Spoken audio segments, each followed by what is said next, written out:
All right, let's dive in. Today, we're talking about finite element analysis, or FEA. But this isn't going to be another tutorial on what buttons to click. Think of this as a guide from a senior mentor on how to move past the software and start thinking like a real analyst. It's all about building that engineering judgment, the thing that turns those pretty, colorful plots into decisions you can actually bet your job on. Look, FEA is an incredible tool, no doubt about it. It lets us see the invisible, stresses, strains, how things deform. But here's the thing, and this is crucial. The software doesn't know physics, it just knows math. The tool's only as good as the analyst using it. Its power comes directly from your skill and your ability to translate the real world into a virtual one correctly. So that's the big question, right? How do you make that jump? How do you go from just clicking buttons in a program to becoming a true analyst whose results people can actually trust to build things?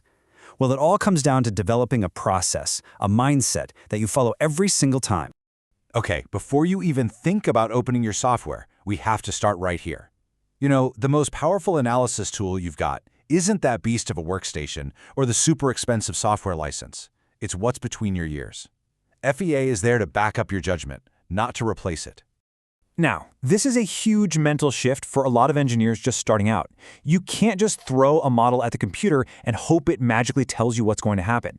You should already have a gut feeling, an engineering intuition for how this thing is supposed to bend or twist. Your goal is to build a model that accurately reproduces that behavior so you can then get the numbers you need. Okay, let's get practical. A great analysis doesn't start when you import the CAD file. No, it starts way before that.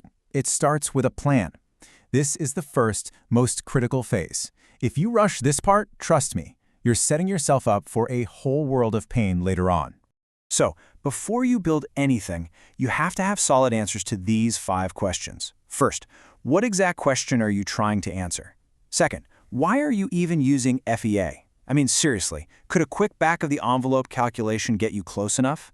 Third, what are the precise loads and constraints? Not kind of held here, but precisely.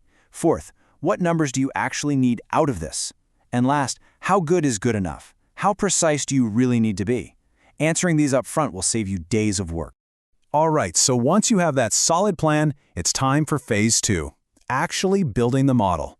This is where the rubber meets the road, where we turn our engineering plan into an actual virtual model. You've probably heard this quote. It's often attributed to Einstein. Make everything as simple as possible, but not simpler. And that is the absolute golden rule of FEA. Complexity is your enemy here. Every extra little feature just adds time and creates another place for things to go wrong. So you see 2 approaches here. The beginner's trap is to just import the whole beautiful, detailed CAD model and hit go, thinking that more detail equals more accuracy. The expert, on the other hand, stops and asks, okay, what actually matters here? They get rid of the tiny holes, the logos, the fillets that are miles away from the action. They focus the complexity only where it counts. And while we're at it, here are some classic traps you absolutely have to avoid. 1. Forgetting to clean up your geometry before you mesh. 2. Using a simple linear material when you know the part is actually going to bend and stay bent. That won't work.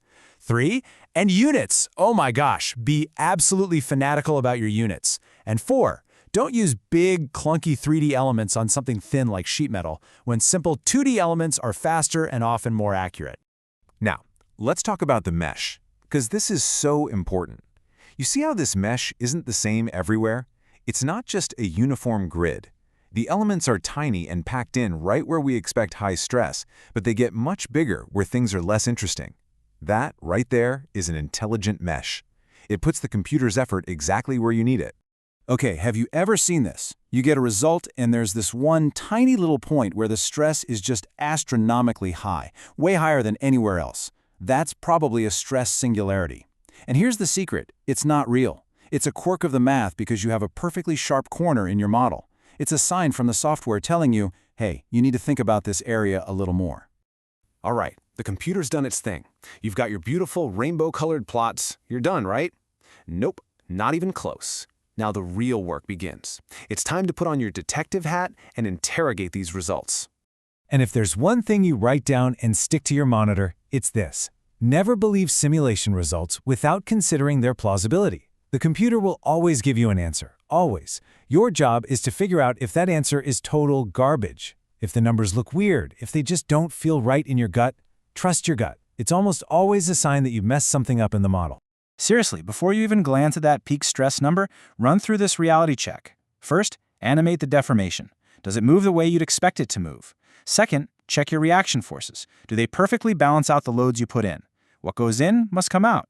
Third, look for big, sudden jumps in stress from one element to the next. That's a red flag for a bad mesh. And finally, just ask yourself, does this number make sense?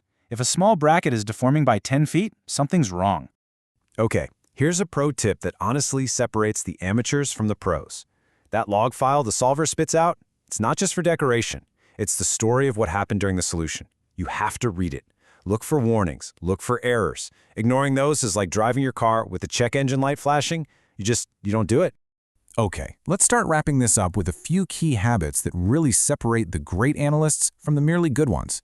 This is all about building your professional toolkit, the stuff that makes your work defensible, repeatable, and helps you keep getting better throughout your career. I'm going to say it plain and simple. Document everything, every single assumption, every choice you made. And look, you're not just doing this to check a box for your boss. You're doing it for future you, who will have to look at this thing 6 months from now and have absolutely no idea why you made the decisions you did.